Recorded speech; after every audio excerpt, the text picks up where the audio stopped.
Season 2 of CBS's Star Trek Discovery is underway, and joining me right now in CBS Denver, CBSDenver.com, is one of the stars, Sonequa MartinGreen. Hey, Sonequa, how are you? I'm great. How are you? I am a fan. Thank you for having me. I'm a huge fan here, so... Oh, thank you so much. Congrats on Season 2. Thank you. And the neat thing is, like, the fans and the critics alike have been loving the new series, which is a big thing, because that's a pretty tough bunch in the Trekkie universe. So how do you feel being a part of all of that? Oh, my goodness. I feel so honored and so humbled and so blessed. This is such a blessing. I feel that I've been so favored by God to be here right now with these people, telling this story that is so important, right? And it has so much potential for positive change. You know, Star Trek has done a lot over the last several decades, and we want to give it justice and we want to move it forward and bring it to a new generation. So it's a really big deal. We're very excited about Season 2 specifically because, you know, you hope that you improve from Season 1 to Season 2, and we feel that we definitely have. We're very proud of our new showrunner, Alex Kurtzman, and the rest of our producers and writers and entire cast and crew, really, for where we've gone. You know, we're no longer at war with the Klingon Empire, which was a prevailing storyline of Season 1. So now there's time to slow down.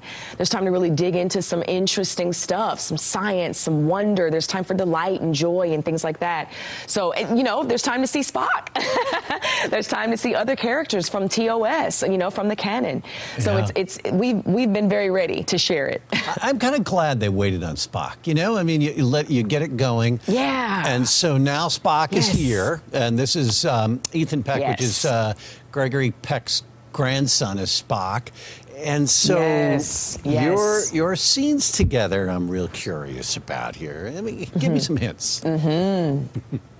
I tell you what, there is a lot going on between Michael and Spock, okay? It is a complicated relationship, and it's going to be a hard path, right? It's going to be quite a journey, and we're going to be digging into it, and that's really because we have the time to do that. And we have some other amazing folks coming, you know, for Season 2 that have just joined in, that are all very brilliant, and obviously Ethan is brilliant, and it's been very fulfilling to play with him. We call each other Sib. It's awesome. But something that's interesting and funny is that people are thinking that perhaps there was a sexual relationship between Michael and Spock, and that's why they're estranged. We've been hearing some of those theories in the last few days. That's not true. I can tell you for sure it's not true. Oh, there's some stuff right there. I love Game of Thrones, but we're not doing Game of Thrones. So there's a hint right there. All right. So your character's name, Michael, you know, what about some meaning there, and that you can reveal to us about that?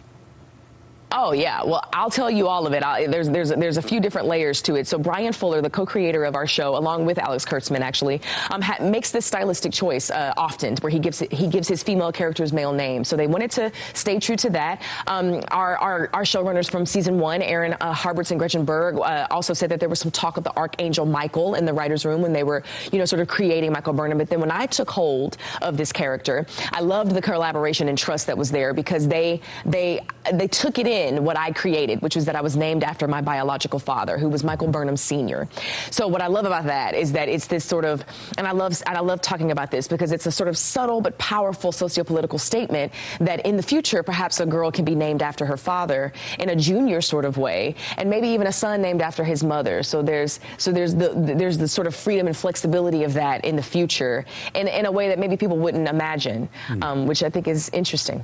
Oh, that is fabulous. So, Sonequa, I'm going to give the Vulcan salute. I know you can't see me, but I'm working on it with the thumb and the two fingers together. Live long and prosper. Look at you going two-handed. There it is. You live long and prosper. I cannot. Like, my left hand now is totally off here. I can't do this. I think I just sprained something. I hurt myself badly.